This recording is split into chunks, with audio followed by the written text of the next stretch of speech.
Oi, Léo, que bom que você apareceu por aqui. Quero te vender um gerador a gasolina. Você tem aí? Você tem algum interesse em comprar, não?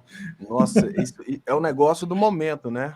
É assim, eletricista está desesperado instalando geradora solar e estão começando a estudar como é que funciona gerador a diesel. Gerador a gasolina é meio do mal, é mais para emergência mesmo, porque Pois é a pequenininho, autonomia cabe do dentro do sistema. apartamento. É. Não, se ligar dentro do apartamento, então, ele vai matar a vizinhança toda. Então, hoje, nós podemos. Eu posso até dizer que você trouxe uma coisa até muito interessante é, em cidades onde, assim, o que a gente está vivendo hoje no Brasil já está num estágio mais avançado, né? Que é, no primeiro momento, eles tiram completamente a participação estatal, colocam empresas privadas, essas empresas privadas elas vão sucateando o setor, aí chega no momento em que o setor torna-se insustentável, porque elas vão sucateando o setor através do envio dos recursos para fora do país. Então, a gente começa a viver aquilo que a Nigéria vive, por exemplo. Lá na capital econômica da Nigéria,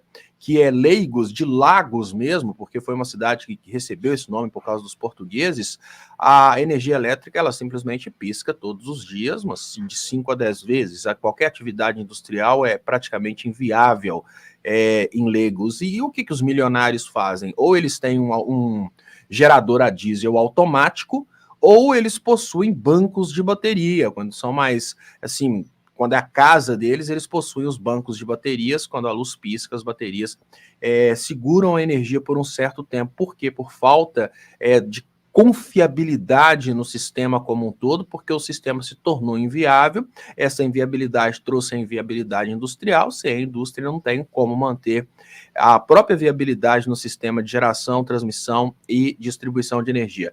Mas antes de focar mesmo nesse tema, eu queria até voltar um pouquinho no tema anterior que estava muito interessante. Peraí, deixa eu te dar os parabéns aqui, porque você fez uma previsão aqui que eu achei que você ia errar. Eu já tinha acabado de comprar o gerador aqui para a gente não sair do ar, quando você falou que nós não teríamos apagão no Brasil. E você parece que acertou, né? Porque do jeito que está chovendo na cabeceira do Grande do Paranaíba, o problema grande do desabastecimento está afastado, né, Léo?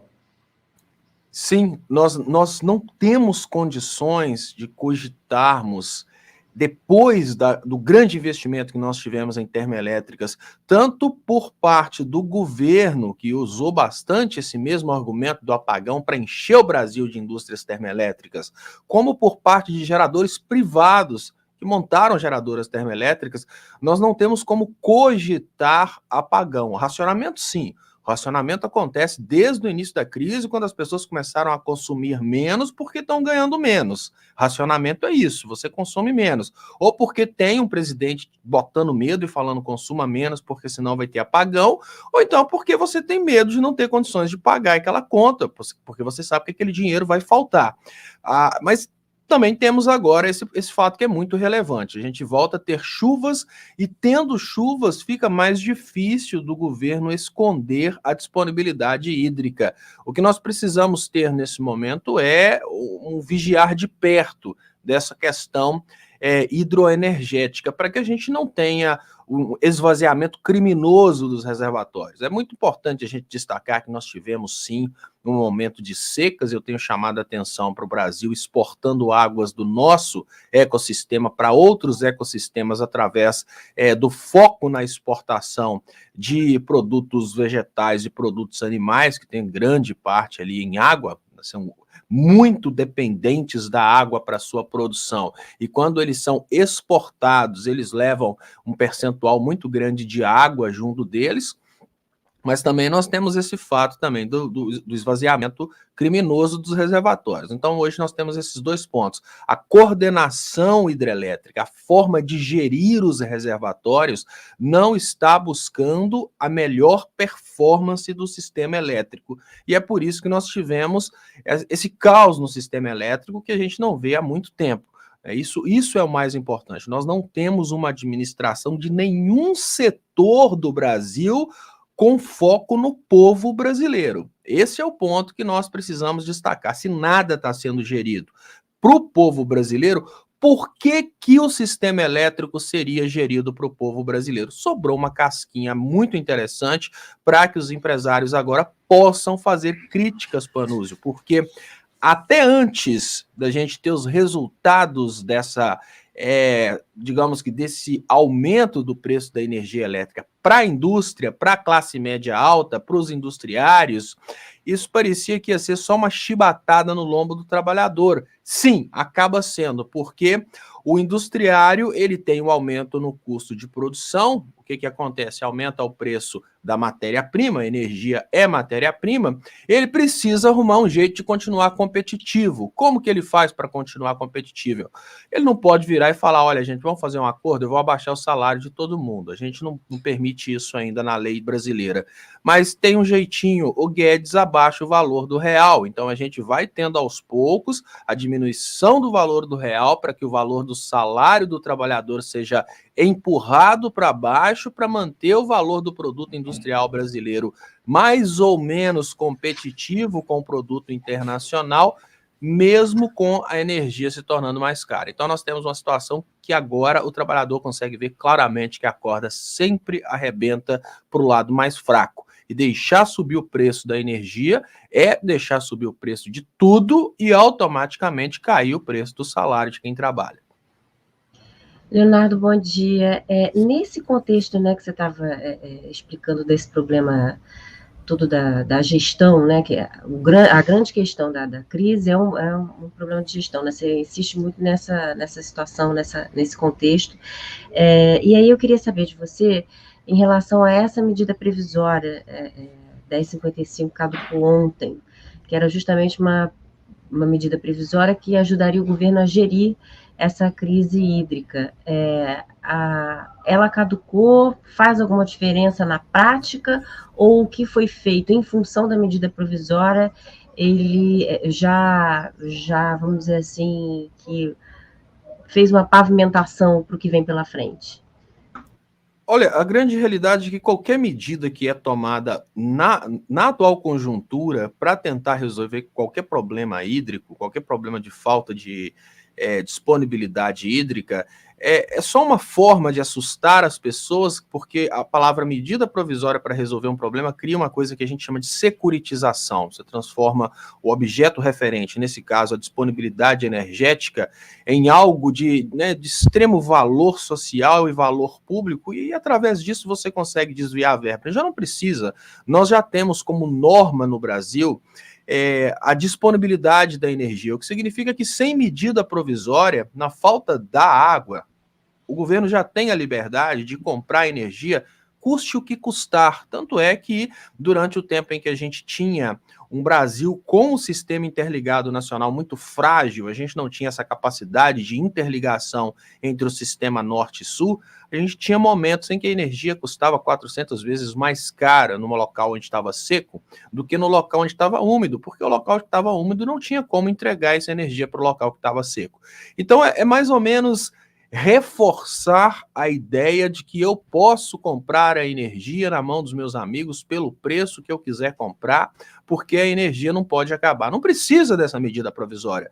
Isso já é a regra do operador nacional de sistema. Ele vai despachar a energia do preço de baixo para cima, comprando primeiro a energia mais barata e comprando aquela que está disponível. Se tiver disponível, se 1 kW custar R$1, por exemplo, um exemplo básico, se 1 kW gerado por água custar R$1, a água acabou e 1 kW passa a custar R$1.000, a regra já é essa, a regra é a não interrupção do sistema elétrico. Nós só temos possibilidade de interrupção no sistema elétrico não por condições econômicas, mas por condições técnicas. Olha, realmente caiu, por exemplo, a linha que traz a energia de Itaipu para São Paulo. Então, por questões técnicas, a gente vai ter que desligar algumas cargas para deixar as cargas prioritárias, como, por exemplo, as linhas que abastecem os hospitais, para deixar essas cargas operantes, a gente vai ser obrigado a desconectar as cargas menos prioritárias. É só essa possibilidade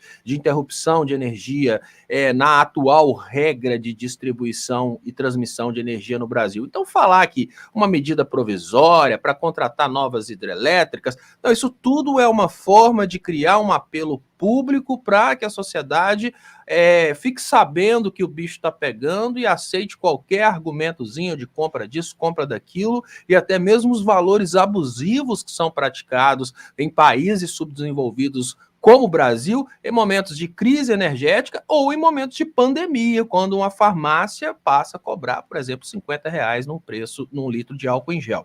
Então, isso é da nossa cultura. Você transforma a coisa em um objeto referente securitizado, significa uma coisa que você precisa realmente fazer de tudo para proteger, né, vida ou morte, e torna isso público para que você possa fazer estripulias com o dinheiro público, mas já é assim a regra é a disponibilidade energética. O que nós precisamos ter é uma espécie de comissionamento que não seja do governo, um comissionamento que não seja do executivo, um comissionamento, por exemplo, vindo do Ministério Público, um comissionamento paralelo dos sistemas de geração e coordenação hídrica, porque somente o operador nacional do sistema, nas mãos do Bolsonaro, não é mais confiável para gerir o sistema. É preciso que a gente tenha outro órgão do Brasil olhando de perto o que está acontecendo. Da mesma forma que nós temos os comitês tripartites para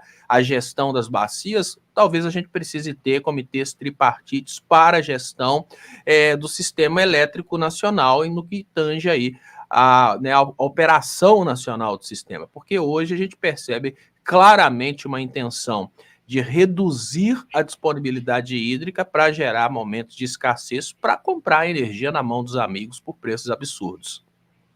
Muito bom. Deixa eu ler só um superchat aqui da Maria de Lourdes Gomes Pedroso, nos mandou R$5 aí, dizendo que sou vegetariana, mas compro frango para os meus bichos, já teve aumento de 30% de um mês para o outro. Vai subir mais, hein, Maria de Lourdes? Se prepara aí, porque frango vai virar comida de rico no Brasil, tá? Principalmente peito, essas carnes mais nobres, assim, né? Claro, eu já vi uma pancada, mas vai ser um festival de choradeira aí, igualzinho que acompanhou a carne brasileira, né, nos últimos meses aí. Léo, um dilema aqui. Você fala com muita propriedade que essa choradeira toda de apagão é lobby da face visível do lobby das termoelétricas. Agora, eu queria entender o que você sabe sobre a atuação do governo, porque os empreendimentos todos de energia fotovoltaica daqui do Triângulo Mineiro e de outras regiões do Brasil que têm grande insolação estão sendo sobrestados pelos empresários, porque, além de serem muito caros, existe um cartel da distribuição aí. As poucas concessionárias que distribuem cobram muito para levar essa energia para dentro do seu sistema e distribuir para clientes delas. Queria saber de você por que é assim. O Bolsonaro tinha feito uma promessa do governo dele de que não tributaria o setor fotovoltaico e energia eólica, mas tem aí uma taxação que chega a 47%. Por que o governo age assim? Qual o sentido dessa história? Eu nem culpo muito o governo Bolsonaro. Isso é uma briga que vem de antes, e isso tem um motivo. O sistema de geração de energia através de sistemas controláveis, que são, por exemplo, a água que você controla, a vazão de água, isso é muito importante, você controla a vazão de água.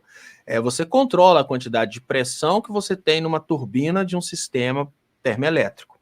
Você, até numa geradora a diesel ou a gás, você controla ali a geração. Esses sistemas, eles são sistemas que injetam a energia na rede de uma forma muito tranquila. Eles não causam distúrbios, não causam problemas. Já essas fontes alternativas, elas, infelizmente, elas são fontes políticas, são formas de você fazer digamos que um oba-oba para quem não entende sobre o assunto. Então, ficar falando toda hora sobre, mas temos a geração solar fotovoltaica, temos duas formas de geração solar, tá, gente? A fotovoltaica, que é essa que todo mundo fala a respeito dela, e temos a solar concentrada também, que é utilizar os raios solares e concentrar num ponto para poder utilizar ali o calor dos raios solares. Eu estou fazendo uma crítica aqui à fotovoltaica. A geração fotovoltaica é uma coisa que eu particularmente não teria coragem de apontar para ela como sendo uma solução para o Brasil. Porque nós temos uma disponibilidade de quedas d'água, né? Não adianta ter água, você precisa ter diferença de potencial, né? Essa diferença de potencial se transforma em energia. Nós temos, a empresa de pesquisas energéticas, ela catalogou uma quantidade gigantesca de quedas d'água que a gente pode utilizar para geração de energia. Nós temos uma tendência natural de geração de energia a partir de quedas d'água. Quando você trabalha com gerações intermitentes, você cria uma situação, por exemplo, quando você trabalha com a geração fotovoltaica, você pega uma energia em corrente contínua. O que é a corrente contínua? Nós recebemos a corrente alternada. Essa corrente alternada, ela nos dá a condição de ligar um aparelho diretamente na tomada e utilizar esse aparelho. A corrente contínua não, a corrente contínua ela só vai conseguir operar os aparelhos para a corrente contínua. Então é preciso que você faça a interligação do sistema de geração fotovoltaica ao sistema elétrico da sua casa e da concessionária através de um equipamento que se chama inversor. Esse inversor, ele trabalha com um tipo de tecnologia que gera uma coisa na nossa rede elétrica que chama harmônicos. Esses harmônicos, eles vão diminuindo a qualidade da energia elétrica. Então, a concessionária ela passa a enfrentar dois obstáculos. Um deles é, na hora que passa uma nuvem, você tem uma queda repentina na geração, né? Na hora que aquele equipamento esquenta, por incrível que pareça, no momento de muita abundância de sol, se essa abundância de sol está atrelada ao aquecimento da célula geradora, aquela célula cai o rendimento. Então você não pode confiar naquela geradora. Não é igual uma hidrelétrica que você liga para o cara e fala, aumenta. Lógico que não é assim, tudo é automatizado, mas você imagina, você liga para o cara e fala, sapeca a geração, o cara abriu a água, está descendo, você tem a tranquilidade de saber que está gerando. Você não vai virar para Deus e falar, olha, Deus, tira a nuvem, né? Manda um sol frio, né? Muita radiação com pouca energia térmica. Então, você tem esses dois problemas, você não controla a geração e ainda você injeta harmônicos na rede. Para a concessionária de distribuição, isso é um problema muito sério. Hoje nós temos nas nossas casas aparelhos eletrônicos que já começam a sofrer por causa desses harmônicos. São lâmpadas que piscam de uma hora para outra, são aparelhos que não conseguem funcionar naturalmente num determinado horário do dia, porque você está recebendo ali, por exemplo, 127 em algumas regiões ou 220 em outras regiões, mas aquilo não está chegando de uma forma perfeita como chegava antes, quando a gente tinha apenas o consumo elétrico não eletrônico. Hoje é tanta coisa eletrônica consumindo e tanto gerador eletrônico injetando harmônicos na rede que a qualidade da energia vai diminuindo. Começa a ficar caro para as geradoras manterem esse sistema. Para você ter uma ideia, esses harmônicos são injetados na rede, esses harmônicos eles param normalmente nos transformadores, mas eles causam superaquecimento dos transformadores. Então, para as distribuidoras, essa microgeração distribuída não é a coisa mais agradável do mundo, não. Então, essa questão tributária, ela deve ser vista em conjunto com essa experiência ao redor do mundo.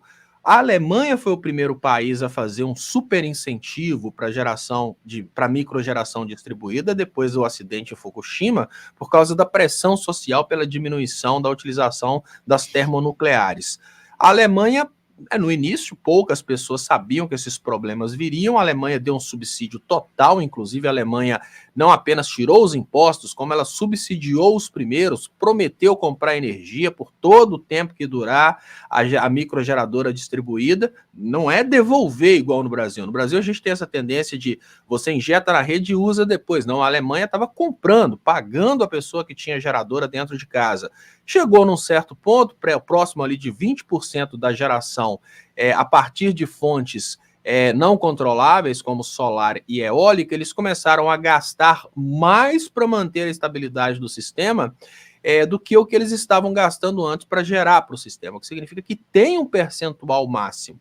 O que você precisa levar em conta quando você vai utilizar uma geração muito complicada como a fotovoltaica precisamos dessa geração? Não, a gente não precisa disso. Então a gente não vai dar subsídios para isso. E é preciso, lógico, é preciso criticar a ideia. Não, o cara está colocando agora impostos no sol. Não, não tem impostos no sol. Se você fizer uma geradora na sua casa e não injetar essa rede na distribuidora, você fizer a utilização daquela geração para você, você não vai pagar os impostos. Ainda os equipamentos são vendidos sem tributação. Mas na hora que você injeta aquilo na rede da distribuidora, na hora que a distribuidora te devolve, ela cobra impostos. E a ideia é exatamente essa, é desincentivar, porque por um lado, nós temos o lobby de quem quer vender esse tipo de equipamento, falando que é energia 100% verde, que você está investindo numa coisa para 30 anos, mas ninguém sabe se isso é verdade. Todos os LEDs que a gente compra para nossa casa são para durar 30 anos. E qual deles que dura 30 anos? Então,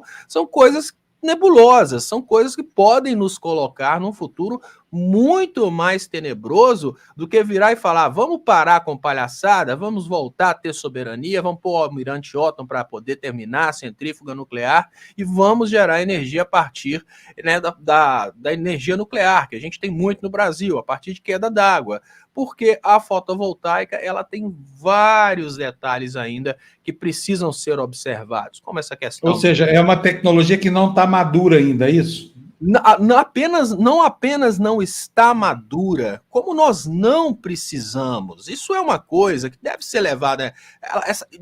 levada em consideração por países que são países com alta radiação e frios, que é o caso dos países do norte. Quando a célula que recebe a energia solar, ela recebe aquela energia, a radiação, ela fica feliz e gera muito. À medida em que ela esquenta, ela diminui a performance. Então, é uma coisa muito... É contraditória, mas a abundância de sol no Brasil, porque ela é uma abundância de radiação somada com abundância de temperatura, ela acaba gerando ali uma baixa performance da geradora. Já nos países frios, se você imagina a radiação solar no Canadá, ela vai gerar mais energia elétrica aqui no Brasil? Sim. Lá no Canadá você pode não conseguir aquecer a água como você aquece no Brasil, mas em termos de radiação você tem mais proveito. E lá no Canadá, talvez você não tenha tantas quedas d'água, lá na Alemanha talvez você não tenha tantas quedas d'água, mas no Brasil a gente tem outras formas de gerar energia. Então, mas, ficar confiando... Léo, mas e a questão ambiental? Porque existe uma pressão ambiental aí que durante muito tempo, por exemplo, o licenciamento de Belo Monte, que eu sei que essa é a usina fora da curva, mas o licenciamento ambiental ali levou anos, né? Tanto que ela só foi concluída no final do governo da Dilma, embora tenha sido planejada lá para trás, acho que no governo Fernando Henrique Cardoso ainda, né? Isso é sabotagem, Panúzio. Por exemplo, o movimento Gota d'Água, que eu gosto muito de chamar nos meus trabalhos de movimento massa de manobra, são movimentos para sabotar a nossa soberania energética. Isso remonta lá atrás, ao fim do governo militar, porque os Estados Unidos eles queriam se apropriar da geração de energia. Mais ou menos a proposta que eles fizeram para o Brasil foi assim, olha, nós vamos trabalhar toda a geração de energia no Brasil, tanto a nuclear quanto a hidrelétrica. E seremos nós, aqueles que eles estão conseguindo agora, né? Nós vamos gerir a geração de energia e a partir da nossa inteligência nós vamos fazer o que há de melhor para o Brasil. E propuseram, inclusive, inundar grande parte da Amazônia para transformar em áreas navegáveis. Como o Brasil bateu de frente e falou que não, hoje nós temos, todas as vezes em que temos uma proposta da construção de uma usina hidrelétrica, nós temos o subsídio internacional para sabotagem dessa proposta para gerar inviabilidade. Olha, é tão caro fazer uma hidrelétrica que o cara pensa bem e fala, eu não vou pôr dinheiro numa hidrelétrica. Porque em termos ambientais, quando você soma o custo ambiental de uma hidrelétrica, ela continua sendo, para o Brasil, a que tem o menor impacto. Tem impacto ambiental, lógico, no momento que você estiver ali cortando árvores, o que sobrar de matéria orgânica debaixo da água vai apodrecer, vai virar metano, isso não tem como você produzir sem gerar impacto ambiental. Mas agora, o lobby de que nós temos uma energia verde a partir da geração fotovoltaica, ela é um lobby muito cruel, porque o que acontece é mais ou menos o que a Inglaterra faz, né, com que os lobistas ingleses fazem por lá. Eles falam, a gente não gera impacto ambiental, e vão gerar um impacto ambiental no Brasil. A gente está gerando um impacto ambiental lá na China, onde as células estão sendo construídas, porque há um grande impacto até você chegar naquela célula fotovoltaica pronta, tem toda uma utilização de energia, uma geração ali de impacto ambiental. E eu volto a dizer, Seria maravilhoso olhar para uma célula solar, né? Nós temos várias marcas, olhar para uma célula qualquer e falar: olha, isso vai durar 30 anos. Mas será que vai durar 30 anos? Se não tivéssemos água, eu diria, vamos aproveitar que nós temos sol, e não é simplesmente sol, é sol muito quente, e vamos esquentar a água, fazer vapor de água com o calor do sol, e vamos gerar energia através da fotoconcentrada, que é refletir o sol num ponto e ali você gera energia, mas não tem esse tempo de durabilidade da célula, não tem o inversor, não tem a questão das harmônicas. Isso é uma utilização inteligente da energia solar. Mas nós não precisamos disso ainda. Nós temos várias outras formas de gerar energia sem precisar disso. Quando a gente chega na eólica, a gente tem o mesmo problema. Como é uma velocidade que você não tem condições de controlar, você precisa gerar numa velocidade, mas você precisa converter isso novamente. Só que você tem uma coisa um pouco diferente. Você consegue, através de um parque eólico gigantesco, você consegue colocar uma geradora e uma inversora de altíssima qualidade, que praticamente não vai injetar esses harmônicos na rede.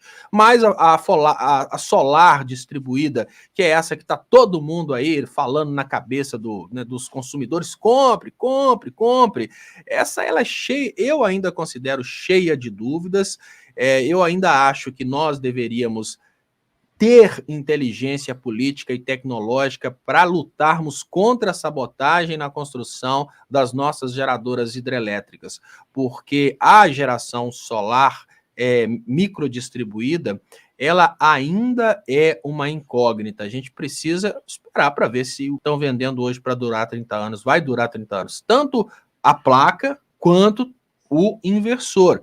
E detalhes básicos, né? Uma usina, Panuzzi, é o seguinte: você coloca um investimento ali de, vamos imaginar, 50 milhões de reais numa usina, você coloca várias placas, você coloca um dispositivo para aquela placa começar a gerar na hora que o sol começa a aparecer, quando o céu está começando a azular, ela já está apontada para uma direção, já está começando a gerar, durante o dia todo elas vão girando em direção do sol e vão gerando. Ali, aquelas placas estão distribuídas no local onde tem um gramado, exatamente porque ali você faz uma compensação térmica.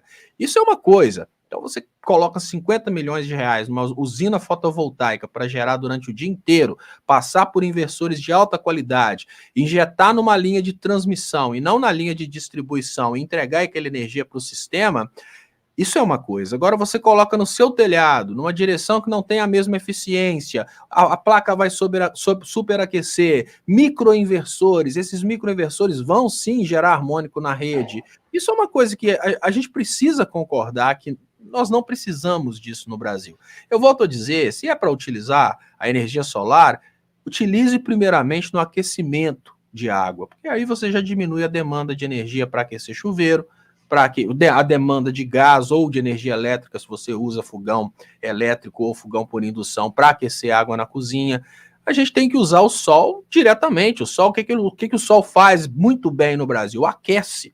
Vamos usar o sol para aquecer a coisa.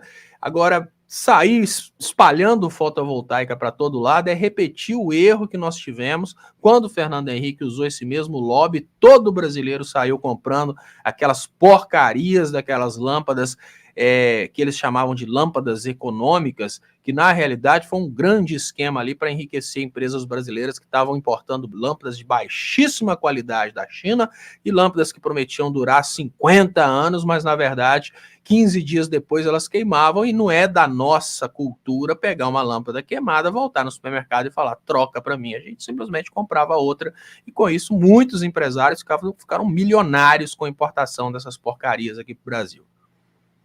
Leonardo, agora, em relação ainda a essa questão da energia solar, ela funcionaria para questões, para determinadas situações locais, por exemplo, uma comunidade ribeirinha, né, que não tem acesso à luz, ou algum determinado pequeno empreendimento isolado, que também não tem acesso a uma linha de transmissão, funcionaria nesse sentido, de forma isolada, sem que ela entre na rede de distribuição?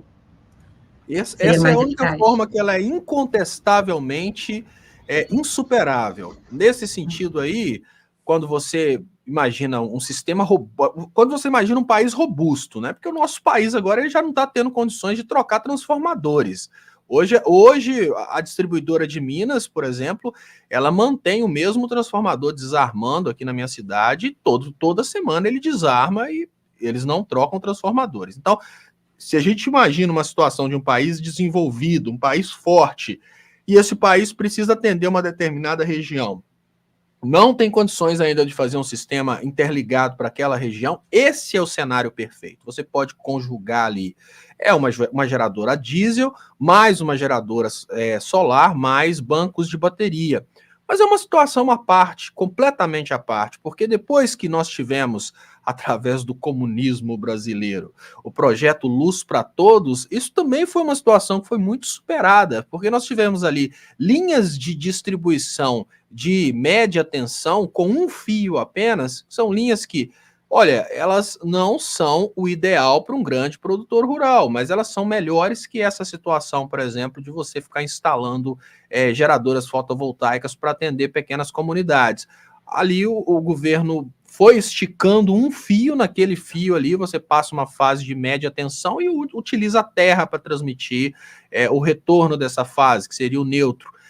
A partir disso, a gente atendeu praticamente quase todas essas comunidades isoladas. Mas se ainda tem uma comunidade isolada, você faz a conta, olha, o retorno, né, do que eu vou investir nessa comunidade isolada aí vai ser daqui, sei lá, 50 anos, não faz sentido. Vamos colocar uma geradora fotovoltaica e, lógico, a sociedade toda vai arcar com a substituição das baterias, porque é uma coisa muito cara. Se as placas estragarem, a manutenção. É um sistema complexo, gente, não é um sistema robusto como isso que a gente está vendo funcionar desde o início do sistema elétrico brasileiro, não. É um sistema cheio de complexidades, é um sistema que se a gente tiver ali um surto de tensão, por exemplo, por causa de um raio, esse surto pode retornar e queimar os equipamentos, que são equipamentos que têm uma sensibilidade muito maior do que os equipamentos robustos que a gente tem atualmente no sistema elétrico brasileiro. Então a gente precisa olhar tudo isso. O cara está colocando na casa dele uma coisa que pode queimar de uma hora para outra. A gente vai atender uma comunidade ribeirinha. Qual que é o investimento para levar um fio para essa comunidade? O investimento é 100 milhões de reais para atender duas famílias. Aí não faz sentido. Vamos colocar um sistema fotovoltaico ali, vamos manter as baterias para atender aquela comunidade e até que aquela comunidade cresça, a gente leva o sistema fotovoltaico para outro lugar, porque é possível transportar o mesmo sistema e passa a atender. E até por questões também de dignidade humana e por questões de emergência. Olha, um projeto para levar energia para aquela comunidade que acabou de nascer é um projeto de 5 anos até conseguir levar energia ali. Para colocar uma geradora fotovoltaica e começar a atender aquelas famílias é uma semana. Então, é uma questão de utilizar essa tecnologia onde ela precisa ser utilizada para atender de forma emergencial, para atender também essa questão da dignidade da pessoa humana. Eles não vão ficar sem eletricidade. Sistema isolado, mas pensar na geração fotovoltaica distribuída como solução, não. Ela deve ser, sim, parte da nossa planta de geração, claro, porque a gente está desenvolvendo tecnologia, está aprendendo como funciona e a gente aprende colocando para funcionar. Então, um investimento, olha, tem um parque gerador ali de 100 milhões de reais, esse parque gerador tem a pessoa que vai dar manutenção, então se cair sujeira, por exemplo, nas placas, tem a pessoa que limpa, as placas vão girar durante o dia, elas vão ficar num sítio onde tem uma circulação de ar para elas não aquecerem tanto como elas aquecem nos telhados, e elas vão usar os inversores de alta qualidade para não gerarem harmônicos. O que a gente não pode fazer é permitir que continuem com esse lobby vendendo geradoras para as pessoas. O problema não é a pessoa comprar uma geradora, o problema é a pessoa comprar uma geradora com a promessa de que ela vai durar 100 anos e ali chega o eletricista e faz um cálculo de payoff, que é um cálculo ali para vender, olha, você vai pagar essa geradora aqui em tantos meses, a partir daí é só lucro. A gente não tem certeza disso. Falavam as mesmas coisas sobre as lâmpadas LEDs, elas estão aí queimando. As lâmpadas LEDs também eram para 30 anos. E eu queria dizer que é a mesma coisa, é uma pastilha de silício, é o mesmo material. A diferença é que o LED recebe a energia, ele converte essa energia em luz. Já a geradora fotovoltaica recebe a energia, converte essa energia em eletrodinâmica.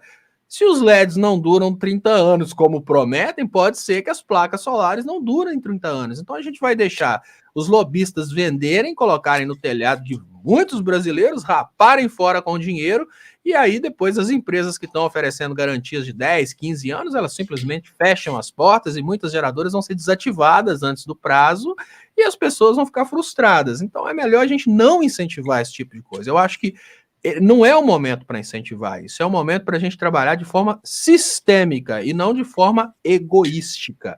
Partir para a microgeração distribuída hoje é partir para o egoísmo. Estou gerando para mim, eu tenho minha geradora e estou bem. Agora, não, nós não precisamos disso, gente. Nós temos muita abundância de vento, nós temos muita abundância de água, apesar dessa crise que nós tivemos esse ano. Se a gente parar de mandar nossa água para a China, para os Estados Unidos, através da exportação de produtos agrícolas e de carne, a gente consegue estabilizar as nossas chuvas. Se a gente tiver responsabilidade com os reservatórios, a gente consegue gerar energia através de água. Se a gente tiver mais geradoras a fio d'água, a gente consegue aproveitar essa água que está passando. É muito melhor trabalharmos como sociedade, afinal de contas, a gente ainda é uma república, né? Res pública. É muito mais fácil todos nós trabalharmos juntos a produção de uma energia forte, estável para todo mundo, do que partir todo mundo para a sua própria geradora e com todos esses riscos, né? Será quanto tempo que vai durar? Não sei. Muito bom. Léo, mais uma vez, brigadão pela sua presença aqui discutindo esses temas complicados, viu? Um abraço para você, até a próxima.